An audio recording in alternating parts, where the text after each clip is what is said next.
The crossover rule is a very well established rule for decision making, whether you want to buy or sell a particular security. And it involves moving averages and when they cross over things.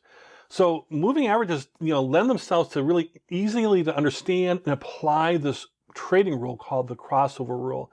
So as prices move up and down, so does the moving average move up and down as well, and it lags a little bit behind it, but when they start crossing over, that means something's happening, and we want to make decisions around what might be happening around that. So let's talk about the crossover rule and how we can use these moving averages to help us make better decisions as far as traders.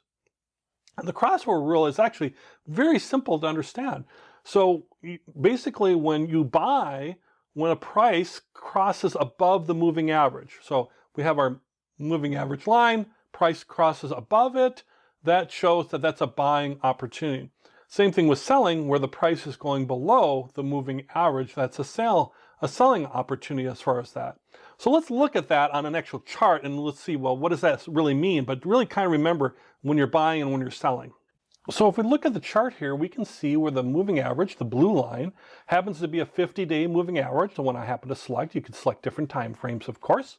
And you can see where it crosses over the price line, the line price bar chart. Basically, you can see where it crosses over. And really what you're looking at is you're looking for how this interacting with the moving average. So when it crosses above the moving average line, that shows that the trend, that things might be changing, a trend might be continuing, and the prices are going to continue to rise. By the same token, when the price goes below the moving average line, then it's showing that it's going to maybe continue on that downtrend as far as staying, prices either staying or going lower, as you can see in here in this example. So basically, a simple rule would be, and they don't stay there necessarily for long periods of time. Sometimes they do, sometimes they don't. I mean, if you look at the lines to the left on the far left of the chart, you can see they're well above the blue line for quite some time. Before they cross below, and then you would sell, and then above and buy, and back and forth, and kind of an up and down thing in the middle there. And then to the far right, you would see where you'd buy back in again. So really, if you apply the simple rule is, if it crosses above the moving average line, I buy, and if it crosses below the moving average line, I sell, is the idea behind it. Now at this point, you might be thinking, yay, eureka! So simple. This is all I need to do. This is perfect. I just got to look at a line and whether it's going above and below the line. Okay, well, I'm glad you're happy. That's really good. Nothing's perfect, unfortunately, as far as within the technical analysis world. So don't rely on just one indicator, but it's a good, strong indicator, so you can be happy.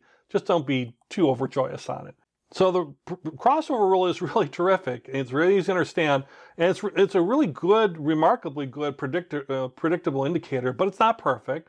There are outliers, and you have data points that pull things far off of trend lines, and then the more outliers you have, far ranges and prices, the less accurate your moving average might be because those outliers are impacting that moving average.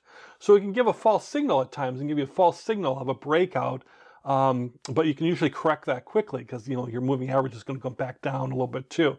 You probably saw in that last chart where it looked like in the middle there where there's a lot of up and down going above and below the moving average line. So it was a lot of buy, sell, buy, sell, buy, sell. And that's a challenge, and that's what's called a whipsaw, actually. And you can get with a moving average, and one of the downsides is you can get a lot of buy and sell signals with a frequent crossing period.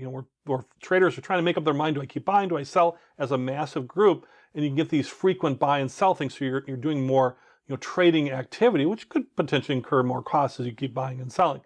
And it can occur any time, but the most common time where you see a whipsaw is in what we call a sideways market. There's no definite uptrend, no definite downtrend. It's kind of trending in this kind of narrow band, and it's going above and below the line frequently, and that's causing this whipsawing effect of buying and selling. So it could lead to this frequent trading around that. So in the next lesson, we're going to talk about whipsaws a little bit more and how to kind of overcome that a little bit, but understand that can be a part of the crossover rule, but still a an excellent, very good rule as far as understanding when to buy and sell.